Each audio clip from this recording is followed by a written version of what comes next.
Hello दोस्तों, कैसे हैं आप सब। आज मैं लेके आऊँ आपके लिए एक अनदर वीडियो। दोस्तों, आज का वीडियो थोड़ा इंपॉर्टेंट है क्योंकि काफ़ी सारे लोग मेरे को इंस्टाग्राम पे और वीडियो में भी काफ़ी लोग कमेंट करते हैं कि सर मेरा धानी से जो है लीगल नोटिस आ रखा है। अब इसका मैं क्या रिवर्ट करूँ, क्या मेरे को करना चाहिए। मेरा लोन अमाउंट तो बहुत ही छोटा था, लेकिन अभी फ़िलहाल जॉबलेस हूँ, मैं पे नहीं कर पा रहा हूँ। तो एक्चुअल में क्या करूँ सर, आप मेरे को प्लीज़ बताइए। तो आज मैं आपको वही बताने वाला हूँ और आज मैं आपको वो प्रूफ भी दिखाऊंगा जो काफ़ी सारे लोग मेरे को इंस्टाग्राम पे मैसेज करते हैं, लीगल नोटिस का स्क्रीनशॉट भेजते हैं और वो बोलते हैं कि सर इसमें क्या रिप्लाई करा जाना चाहिए, या मैं आगे क्या स्टेप ले सकता हूँ, या वो क्या स्टेप ले सकते हैं मेरे ऊपर। क्या मेरे को जेल हो जाएगी, क्या मेरे को जो है कोर्ट में जाना पड़ेगा, या मेरे पास जो है किसी तरीके का कोई मैसेज आ रखा है जो मेरे को बोल रहे हैं कि इस कोर्ट में आपको आना है, तो उसका क्या रिवर्ट करा जाए या क्या करना चाहिए। तो वही आज मैं आपको बताने वाला हूँ।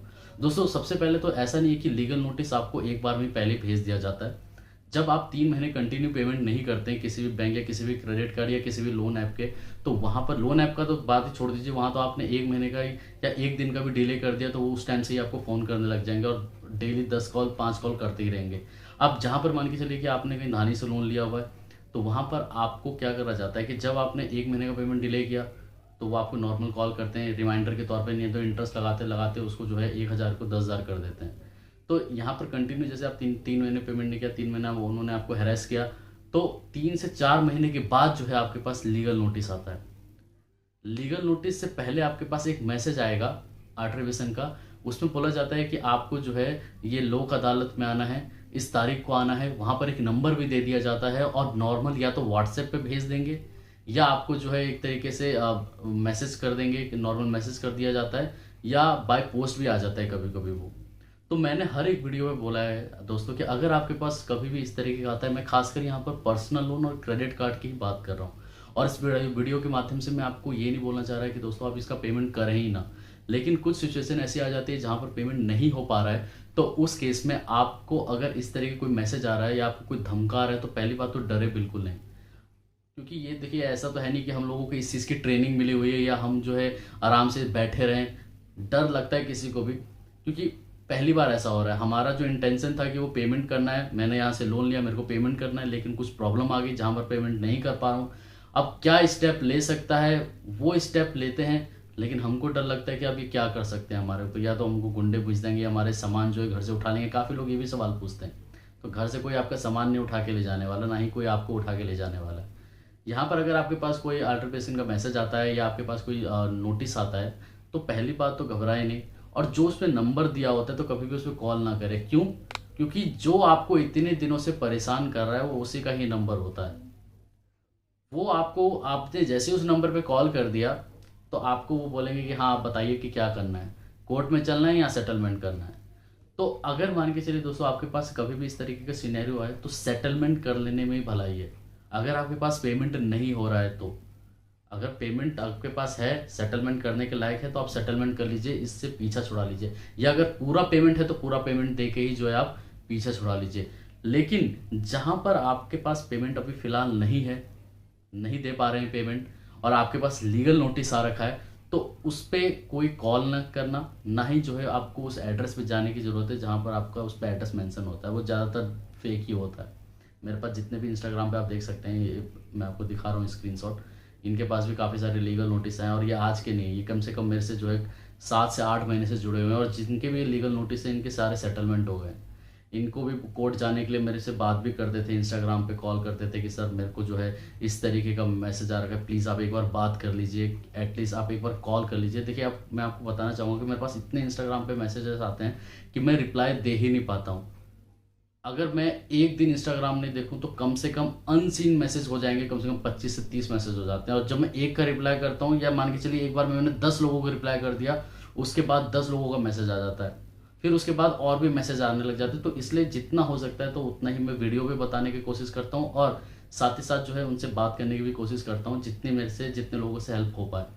अब यहाँ पर जो है, अगर आपके पास अगर इस तरह की कोई लीगल नोटिस आता है, तो सबसे पहले घबराए नहीं, उस नंबर पे कांटेक्ट बिल्कुल ना करें, क्योंकि वही नंबर जो है जो आपको इतने दिनों से परेशान कर रहा था वही नंबर होगा उस पर। आप सिर्फ वेट एंड वॉच कीजिए। आपको लास्ट टू लास्ट जो है वो सेटलमेंट का ही ऑप्शन देंगे, और जितने लोगों का मैं आपको यहाँ पर स्क्रीनशॉट दिखा रहा हूँ वो सारे लोगों का सिर्फ सेटलमेंट ही हुआ है। सिर्फ एक कस्टमर का ऐसा हुआ है कि जो सेटलमेंट कराया ही नहीं उन्होंने, उनके पास पेमेंट ही नहीं है, सेटलमेंट का ही पेमेंट नहीं है, तो बैंक अभी भी उनको कॉल पे कॉल करी जा रही है, मतलब बैंक कह रहा हूँ मैं, धानी जो है उनको अभी भी कॉल करी जा रही है कि आप जो है इसका पेमेंट कीजिए, पेमेंट कीजिए। अब उनके पास पेमेंट ही नहीं है, तो इस केस में क्या होता है दोस्तों, लास्ट टू लास्ट जो है आपके सिविल रिपोर्ट पे सूट फाइल की एक एंट्री आ जाएगी, वो इसको बैड डेप्ट पे डाल देंगे और जो है आपको फिर कॉल करेंगे नहीं। हो सकता है कि आपको 1 साल के बाद करें या रिमाइंडर के तौर पे कॉल करते रहे कि पेमेंट मिल जाए, लेकिन एक तरीके से वहाँ पर आपका कुछ भी नहीं होता। उस केस में सिर्फ और सिर्फ जो है आपका सिविल स्कोर खराब कर दिया जाता है। अब सिविल स्कोर खराब हो गया तो जाहिर सी बात है दोस्तों कि कोई दूसरा लोन देगा ही नहीं। और जहाँ तक रही बात जो लीगल नोटिस के बारे में, आप लोग काफ़ी ज़्यादा सोचते हैं कि मेरे को धानी से लीगल नोटिस आया, धानी से लीगल नोटिस आया, अब क्या करूँ क्या करूँ क्या करूँ। तो कुछ नहीं कीजिए, वेट एंड वॉच कीजिए। और दूसरी बात तो उस ना ही एड्रेस पे जाइए, ना ही उस नंबर पे जो कॉल नंबर दिया उस पर कॉल तो बिल्कुल ही ना करें। जैसे आप कॉल करेंगे तो वो फिर आपको बोलेंगे कि हाँ अब बताओ कोर्ट पे जाना है या यहीं पर सेटलमेंट करना है आपको। यहाँ पर सिर्फ और सिर्फ जो है दोस्तों, अगर आपके पास कोई भी प्रॉब्लम आती है, मैं थाने की नहीं बात कर रहा, कहीं से भी अगर कुछ पर्सनल लोन या क्रेडिट कार्ड में अगर कोई प्रॉब्लम आती है, तो यहाँ पर 4 से 5 महीने तो आप भूल जाइए कि सेटलमेंट होने वाला है। ये जब तक कम से कम आपको परेशान ना कर दे, कब देख ना ले, लास्ट स्टेज तक ना देख ले कि आपके पास पेमेंट है कि नहीं है, तब तक ये आपका पीछा नहीं छोड़ने वाले। और मैं आपसे एक ही रिक्वेस्ट करना चाहता हूँ दोस्तों कि अगर आपके पास फ्रेंड से रह के या कहीं से भी हो रहा है, सेटलमेंट का ही अमाउंट अगर आपके पास हो रहा है, तो सेटलमेंट आप उसको करा लीजिए। जहाँ तक रही बात सिविल की, तो सिविल को इम्प्रूव करने में ज़्यादा टाइम नहीं लगेगा। जैसे ही आपने सेटलमेंट कराया, अगर आपके पास घर में गोल्ड है तो गोल्ड को आप बैंक में रख के या मथुट या मनापुरम कहीं पर भी रख के जो है आप उस पर गोल्ड लोन ले लीजिए। 1 साल तक कंटिन्यू पेमेंट कीजिए, उसका ईएमआई जो है टाइमली पेमेंट कीजिए। 1-2 जगह से ले लें, ऐसा नहीं है कि एक ही जगह से आपने लिया है, 2-3 जगह से आप अगर आप ले लेंगे तो उसका आप कंटिन्यू पेमेंट कीजिए। तो उससे क्या होगा दोस्तों, आपका जो सिविल स्कोर जो है इम्प्रूव होने लग जाएगा। अब मैं ये क्यों बोल रहा हूँ कि सेटलमेंट कराते ही गोल्ड लोन ले लेने के लिए, क्योंकि अब काफी लोग क्या करते हैं कि सेटलमेंट कराने के बाद वो रिलैक्स हो जाते हैं कि अब ना ही मेरे पास कोई कॉल आने वाला है, ना ही मेरे पास कोई रिकवरी एजेंट आने वाला है, अब मैं फ्री माइंडेड हूं, अब मेरे को कोई दुनिया में कभी कोई लोन चाहिए ही नहीं। काफी लोग ऐसा बोलते हैं कि सर ये मेरा लास्ट क्रेडिट कार्ड है या मेरा लास्ट पर्सनल लोन है, बस ये सेटलमेंट हो जाए, मेरे को कोई लोन लेना ही नहीं है फ्यूचर में।